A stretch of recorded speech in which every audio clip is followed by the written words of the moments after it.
Mahiya naman kayo. Pero kung naalang siya dinhi, ako siyang ingnon, mahal nga presidente, dili igo nga moingon ta, maulaw mo. Yes! Susundan ko lang ang kanyang sinabi.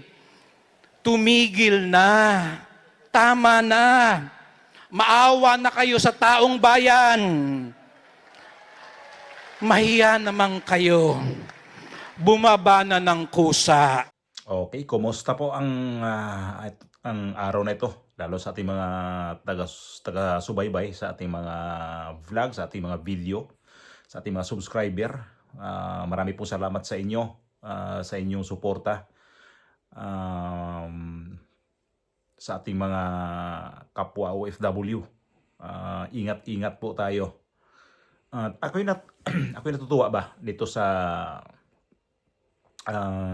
dalawang obispo na nakikita natin. Makikita ninyo ngayon yung ano pa lang yung nilagay ko sa bandang unahan. Yun yung topic natin ngayon, itong dalawang obispo. Itong sinasabi ko na itong isang obispo, itong nasa ano na ngayon to sa Cebu, pero galing to sa sa Bohol, itong si Abit Uy. Ito ho yung obispo sa Tagbilaran City, pero nilipat to last year lang ho sa Cebu. Siya na ho ngayon dyan sa nagiging archbishop dyan sa Cebu. So, yung video na yan, mapapanood niyo ngayon at i-compare sa isa pang obispo na itong itong sa taga Balanga Bataan na i-feature ko lang lately lang, no? Yun ho yung mga obispo na nakaka sa akin, parang para sa akin lang na parang may chance pa tayo na magkaroon ho tayo ng mga klaseng ganitong leader sa simbahan na didinggin sana ang ating gusto mangyari sa Pilipinas ba ngayon. Alam naman natin kung ano talaga ang Pilipinas.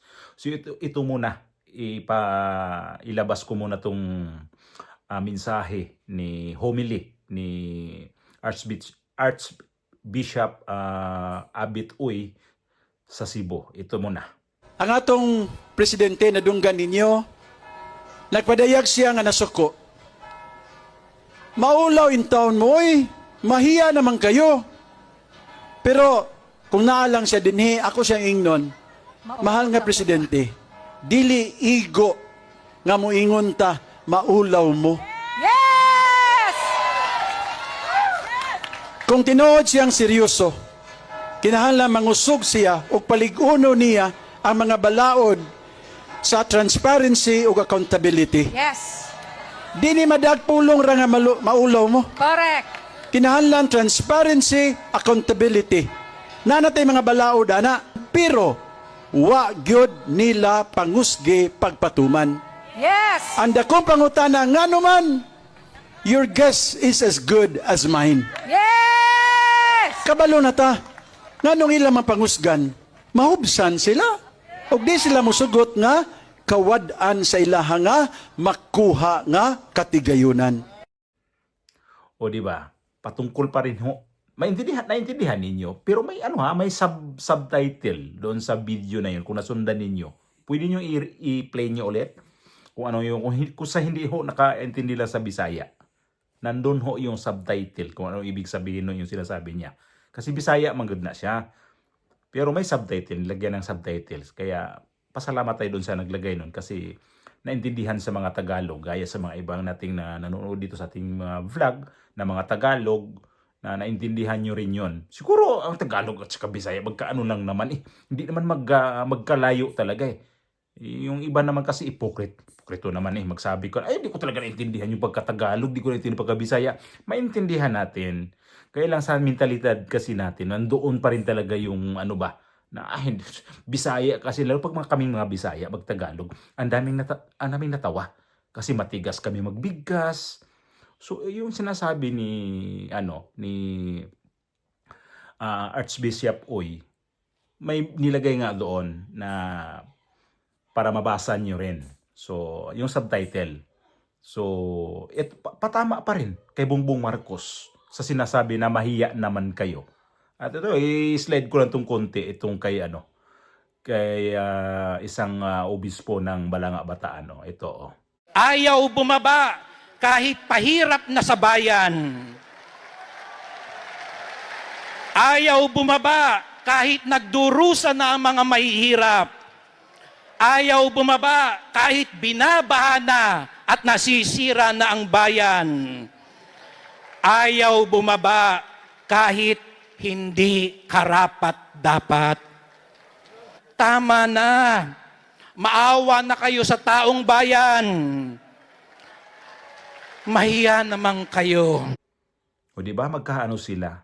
Magkahawig yung mga ang kanilang tema.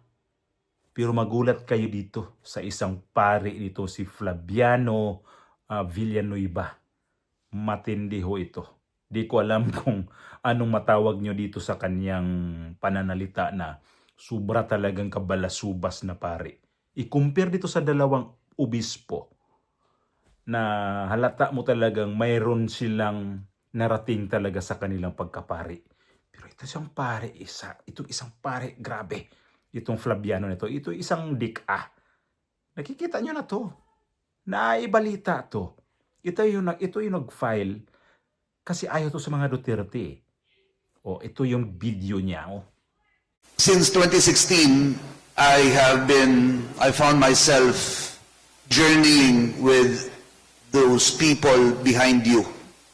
Mga nasa likod nyo ay mga nanay, mga ulila na tinukhang ni Rodrigo Duterte. May I invite my dear mothers and widows to rise and be recognized. Binastos, ilang oras lang nagdaan ang saligang batas. Sila ay maari kong sabihing mga modernong pariseyo. Nung panahon ni Jesus, ang mga pariseyo ay mga taong pinagkatiwalaan at nangangalaga ng batas.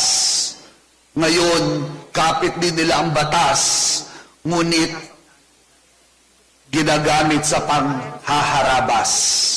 Sila ang mga bagong Herodes na pinagkatiwalaan ni Pilato na hatulan si Jesus, ngunit dala ng kahibangan, kinarma ang mga taong humusga, 18 senador, ang mga Hudas na mukhang alagad, ngunit ang kanilang mga kilos ay balasubas. Confirm natin, di ba, na ayaw niya sa mga Duterte.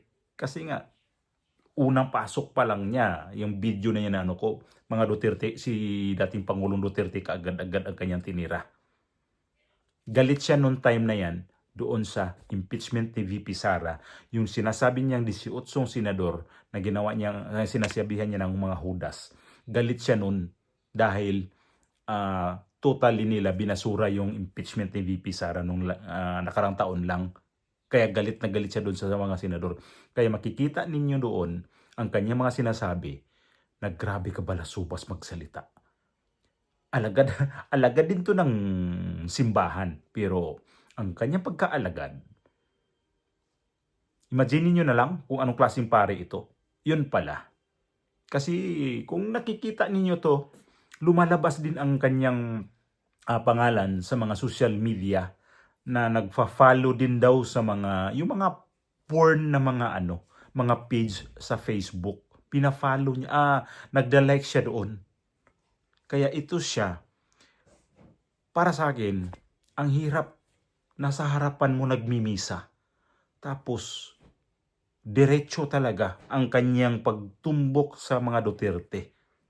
Itong dalawa, nakikita namin, tindihan naman natin na hindi naman sila talaga totally nagsabi na okay sila sa mga Duterte, against sila kay Bongbong Marcos. Hindi naman sinabi ng ganun eh. Pero ito siya, malinaw na malinaw. At isa pang pare na hinahangaan ko, si Father Siano Obod. Magaling na mga pare ito. Ang lawak ng mga pagkaunawa nila. Pero ito siya, kasi sa mga pare, nandoon pa rin eh. Andoon pa rin yung mga nababayaran pa rin yung iba dyan. Di natin alam anong klaseng pagbabayad. Mayroon kasi iba dyan, nagpipledge halimbawa ng mga politiko. ipipledge nila na, o sige, gawa kami ng project sa simbahan mo. Ganon yun. Kaya itong mga pare na to, na hindi talaga sila nag-ano dito sa, nakisawsaw dito sa mga nangyayari ngayon. Ang iba dyan, natahimik lang. Ang ano niyan, ay nakikiramdam lang. Pero itong hayagan yung iba kung sino sinusuportaan, maintindihan natin kung sino talaga sinusuportaan. At ito yung dalawang obispo, maintindihan natin na ito din naman to talaga sila. Tumbok talaga na mga DDS ito sila.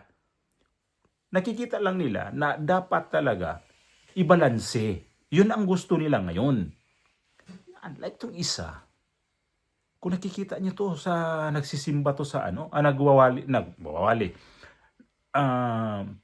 dito sa sa Edsa Shrine. Diyan din ho ito eh. At mayroon pa to isang simbahan na doon to siya nagmimisa madalas. Ang pumupunta doon, grabe ang mga mga kakaliwang grupo. Kasama to sila ni Dilima. So, ano ba si Dilima? Ano ba ang background din ni Dilima? No, siya pa ang DOJ secretary.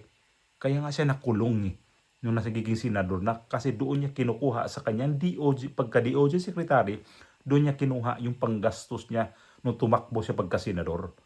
Yung mga datong galing sa masamang gamot. Kaya itong dalawang pare na to, hayagan talaga nila na yung sinasabi ni Bongbong Marcos, sinusumbatan na talaga nila ngayon. Pero itong isa, yung paring ordinaryo na to, matindi to. Manhid to sa manhid to kung saan, sino pa yung mga may mga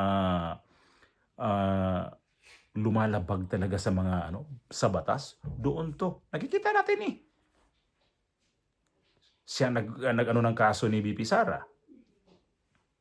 Imagine na natin yun. Gaano siya kakapal ng pagmumukha nitong pare na to. Sorry na lang ha. Sabihin ko talaga, ang kapal ng pagmumukha ng pare na to. Imagine, ikaw nag-endorse ng kasuhan itong vice presidente. Huwag ka na lang din magpare. Tumigil ka na lang din dyan. Kung talagang, iba nagagalit dun sa dalawang obispo na to. Pero ito, compare nyo to. Itong isa. Kung hindi ka ba kayo magalit dito, di manhid din kayo. O di ba? Pero, makikita natin ito kung sino mga wabalasubas. Itong si Flaviano. Ito yung pinakabalasubas na pare talaga. Grabe.